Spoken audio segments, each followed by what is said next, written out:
everyone. I'm Larry Ridley. You're tuned into the NFL on EA Sports. Every wide receiver in the NFL wants to be a top target, and two players will be trying to be that today. It's the Seahawks going up against the Packers. With that, let's get you up to Green Bay, Wisconsin, where we welcome in our commentators, Brandon Gotton and Charles Davis. Thank you very much, Larry. We are here on a beautiful afternoon for football. Today, we've got a good NFC matchup on tap between the Seattle Seahawks and the Green Bay Packers. Hello, everybody. Alongside Charles Davis, I'm Brandon Gaunt. As we get set here, Charles, we talk about wide receivers. Larry mentioned it in the open, but that's a big spot to look at here in this one. I think he identified it perfectly because these guys have such an impact on the game nowadays because they throw the ball more than ever. And whether they're throwing it short, medium, or long, can they snatch it out of the air and create even extra yardage with run after catch?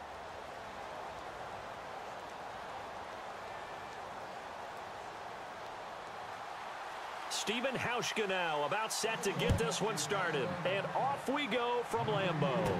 Fielded about a yard deep. And he'll be brought down at the 23, make it the 24-yard line. And this Green Bay Packers offense will be commanded by Aaron Rodgers. Season 2016, Charles, obviously didn't end the way they wanted to, but what a run for Aaron Rodgers and the Packers from 4-6 to the NFC Championship game. And that's what we'll remember the most, right to the brink of going to another Super Bowl for Aaron Rodgers and the Green Bay Packers. But I can't help but reflect on the 4-6 start. So many people were questioning Aaron Rodgers during that time. What was wrong with his mechanics? Why weren't they doing things a certain way? He answered those critics in a massive way. Last 11 games, 30 touchdowns, 3 interceptions. They'll run for the first time with Lacey. They give him 4 yards there. It'll be 2nd and 6. Some of the most unselfish players on any football team, defensive tackles, because we ask them to just eat up blocks and allow other people to make tackles. But when he can make a play himself, as we just saw there, that's a big day. 6 yards here to go for the offense on 2nd down.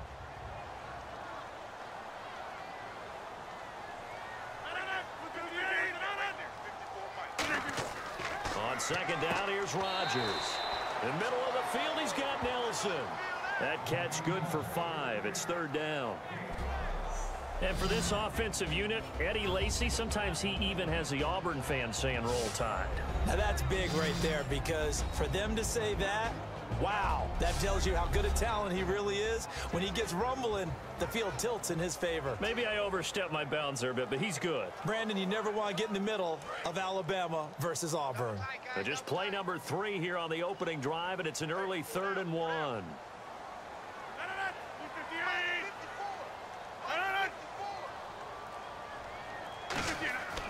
They'll try and run for it. Here's Lacey. And he will lose yardage here to the 31-yard line. He lost 2, and it brings up 4th. Michael Bennett's versatility, being able to play any position along the defensive front, allows him to make those types of plays. He finds good matchups and gets into the offensive backfield. And there it works for a tackle for loss. So on 4th down, here's Jake Shum to punt it away. Back deep for the Seahawks, the all-pro returner from 2015, Tyler Lockett.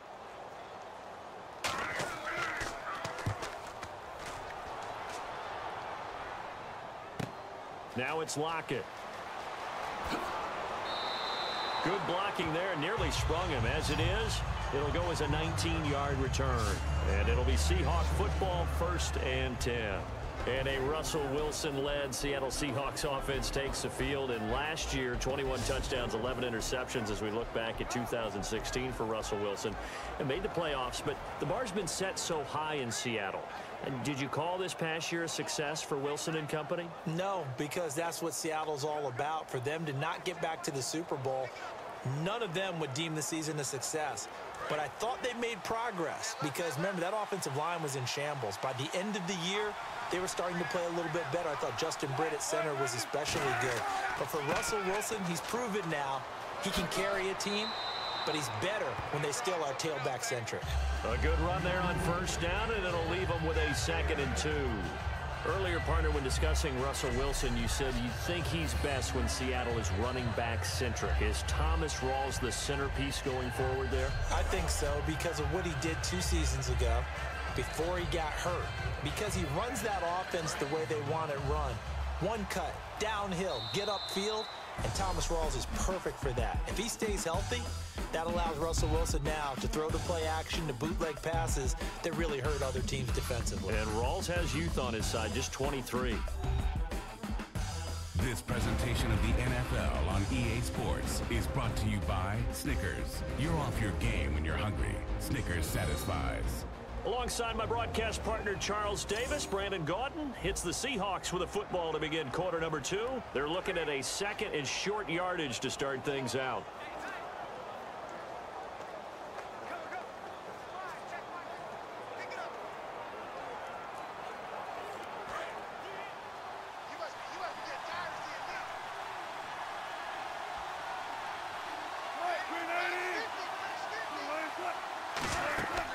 They stay on the ground. Rawls again. And this one's going to go the wrong way. Losing yardage back at the 42. So he loses 3 yards there. Now 3rd down.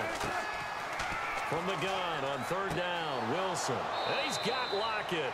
And he will have the first down as he's brought down up near midfield. And now it looks like they're going to be in the hurry-up.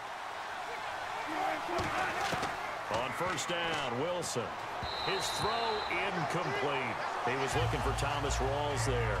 And now it's 2nd down. CD, wanted to get your thoughts just on the landscape of the offseason for each of these teams. Super Bowl in the rearview mirror, but so much going on. People look at the draft a lot, but there's a lot more that goes into the offseason for these front offices, is there not? It certainly is, and even before we get to the draft, you start with the combine. You know, that's held in Indianapolis every year, and you have about 350 of the top prospects coming together to get their physicals and interviews and on-field performance, and all that will get evaluated along with their game tape. And then you've got the free agents, all right? That starts, I believe, in early March, where now the free agents can start moving around to different teams. So your team's starting to take a little bit of shape there, free agency, because then the draft's coming up. You're trying to put your team together with new draft picks, have everyone start to move in one direction. And then you have the OTAs and minicamps. You get to see them on the field for the first time. And we start to get a better idea of how these teams are going to look when the fall begins. So on 4th down, here's the Canadian-born punter, John Ryan, to kick it away for Seattle. Trevor Davis, deep for Green Bay.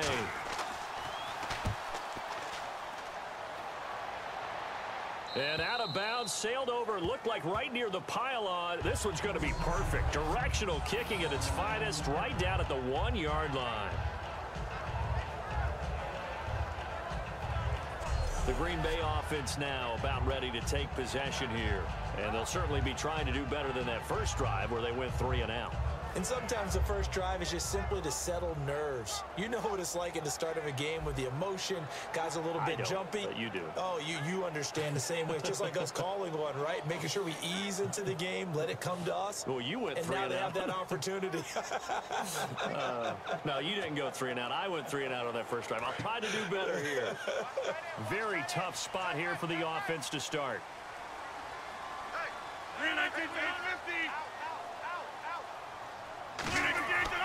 They start the drive on the ground with Lacey. Call it a gain of 4 on first, and that'll make it 2nd down. And give him a lot of credit there, but even more credit to the guys up front. In that situation, you know it's going to be a stacked defensive front. And to be able to gain that much yardage, that's a big win for the guys on offense. Yeah, they were just about standing on their own goal line, so to get a few yards there, a great start. Now we'll see what 2nd down brings. And it's hauled in by Jared Cook.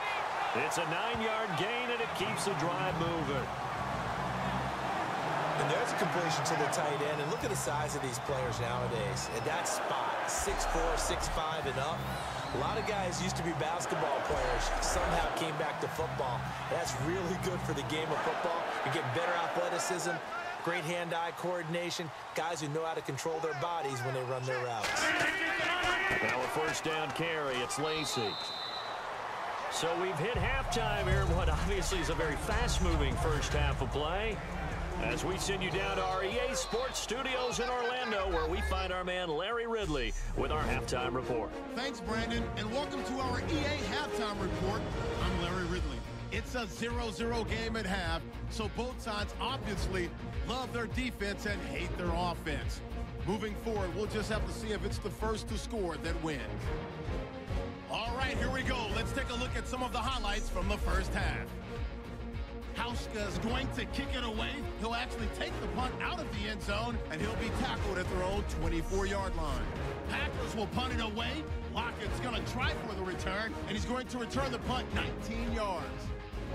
Seahawks with the ball early in the second. Lockett's able to get open here, and he ends up at their own 49-yard line.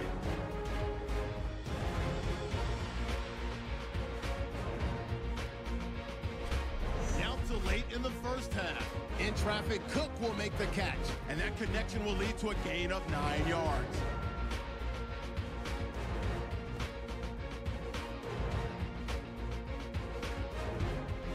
So that'll do it from here in Orlando. No points in this one yet, but we'll hand it back over to a man who's always on point. That's Brandon Gott.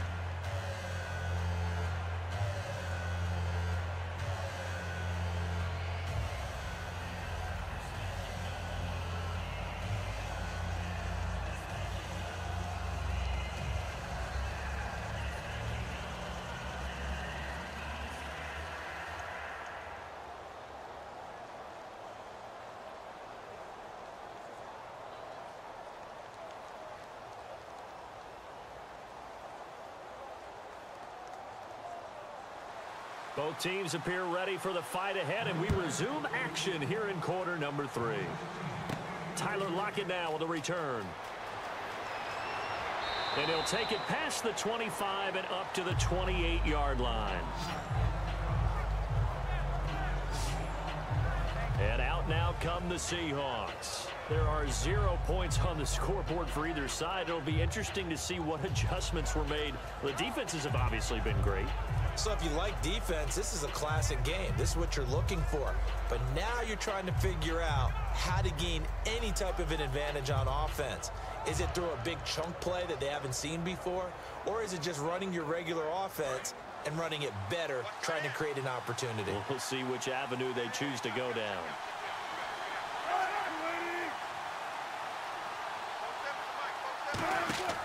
Second half starts with a run by Rawls. And he's going to lose yardage and be backed up to the 25. That's going to go as a loss of 2, and it'll be second down. And that's another stop for the defense, something we've seen all game long. They have been on fire today. No matter what's called by the offense, they've had an answer for it.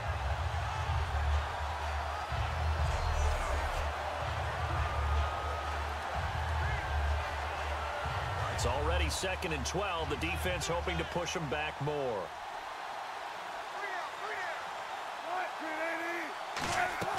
They go again with Rawls. And he'll take this up near the 35, maybe the 34. That's what they needed. It's an 8-yard gain, and now 3rd and 4 suddenly doesn't look so bad.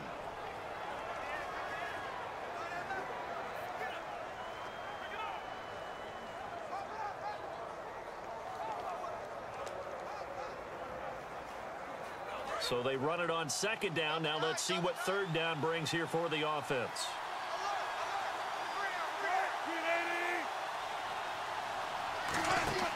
Play action. Now Wilson. He's got time. Toward the sideline. Did he keep the feet in? Yes, he got them both down, says the side judge. And that's good enough for a first down. I don't care how many times you tell the story, it never loses its luster for me. Doug Baldwin, undrafted out of Stanford, and plays like a #1 receiver should in the NFL. I don't care how you cover him. I don't care that his size isn't great. He's the one that typically comes up with the football. Absolutely. His roots go all the way back to Gulf Breeze, Florida, where he's from, right on the water near Pensacola, and then, of course, to Stanford, and, boy, he's been good. First down, this is Rawls. And he stopped immediately there. Officially no gain on the play, and it's 2nd down. And he got off the end there very quickly to make that play. Yeah, it was almost like the bullet train, wasn't it? I mean, just zoom. Quick, quick, quick. And what a terrific play, holding them to no gain.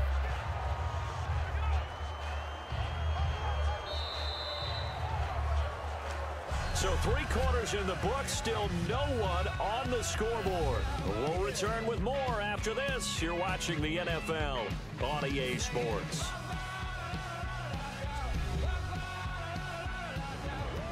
Back now at Lambeau as we are just about set to go here in quarter number 4.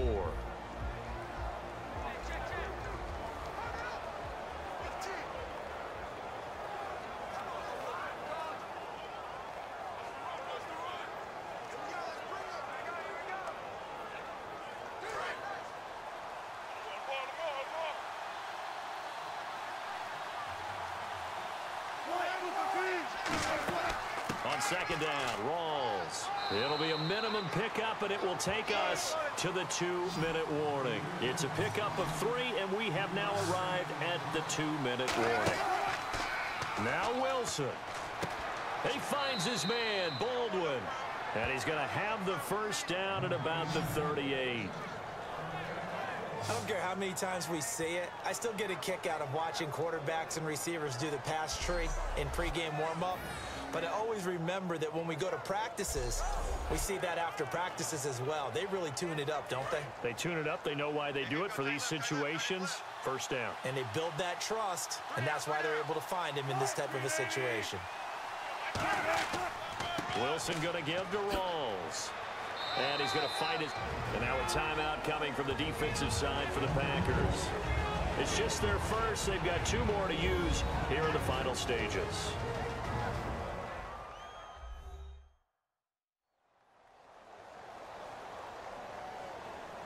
The defense, they got a little bit of a breather. Now they're back and set as we resume play.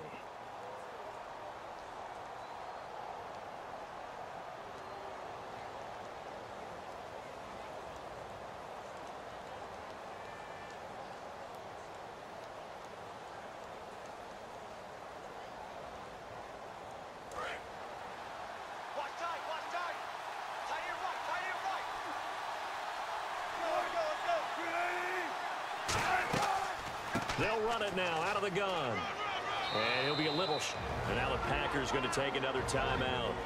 That'll leave them with just 1 remaining in this 4th quarter of play.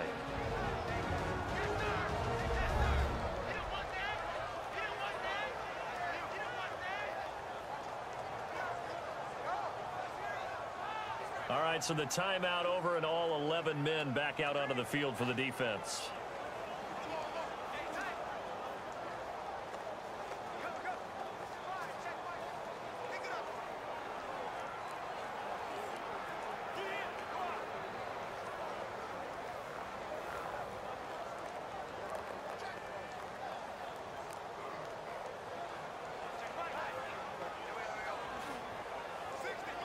And the 8th play on this drive coming up.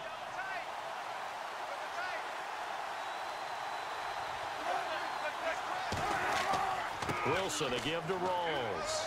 And able to push his way forward here for a good little gain. Now hang on here. Timeout called by the defense. That'll be their 3rd and final stoppage here as we step aside.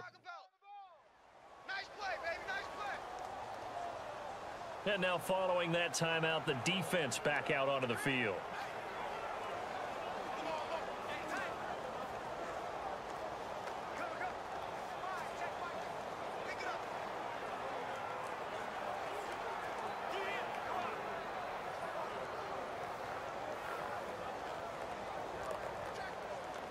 Second down and 4.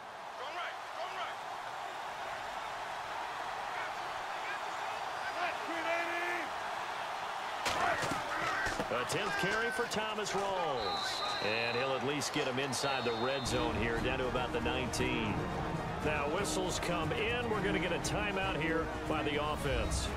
It's just their first. They've got 2 more to use here in the final stages. And welcome back. The offensive unit, they took the timeout. And now they get set to line up as we resume action.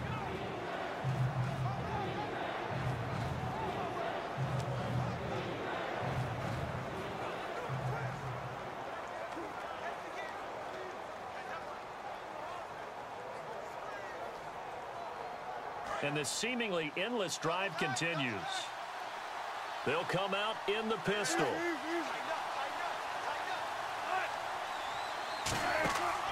They run with a power back. Rawls. And he is going to lose yardage here. Losing 2 yards that time, and now it's 4th down. One of the things that's really difficult for an offense is often identifying how to block a 3-4 defense. Well, when they're coming out of blitz, even more difficult. They're elusive targets and hard to hit.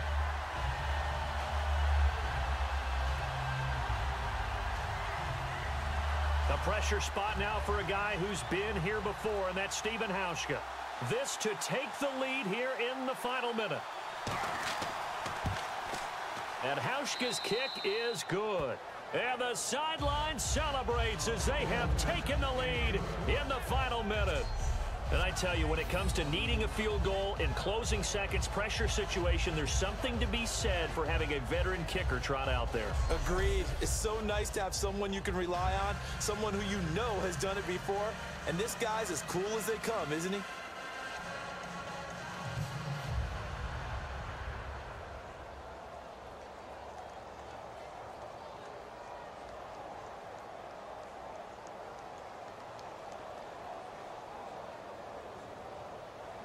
Now after the made field goal, Hauschka back out onto the field to kick it away. This will be fielded at the 6. And not a bad return here. He gets it out to the 25-yard line.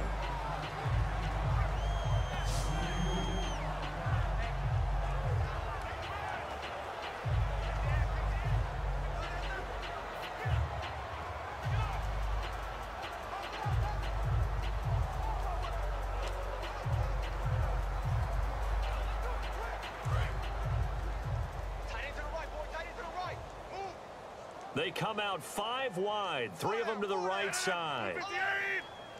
Back to throw. He's got time in the pocket. Caught by Nelson left side. That throw good for 4. It's 2nd down.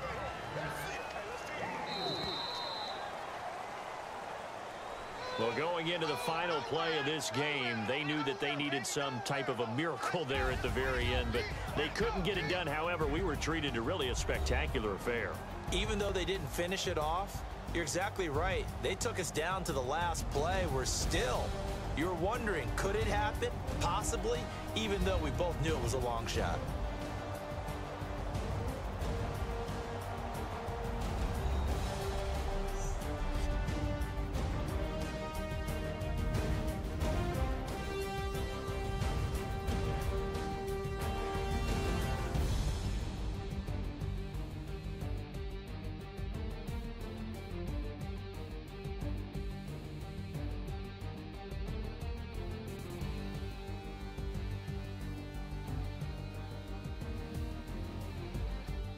So that'll do it for us. For Charles Davis and all our crew, I'm Brandon Gaudin. You've been watching the NFL on EA Sports. With that, we say so long, everyone, from Lambeau.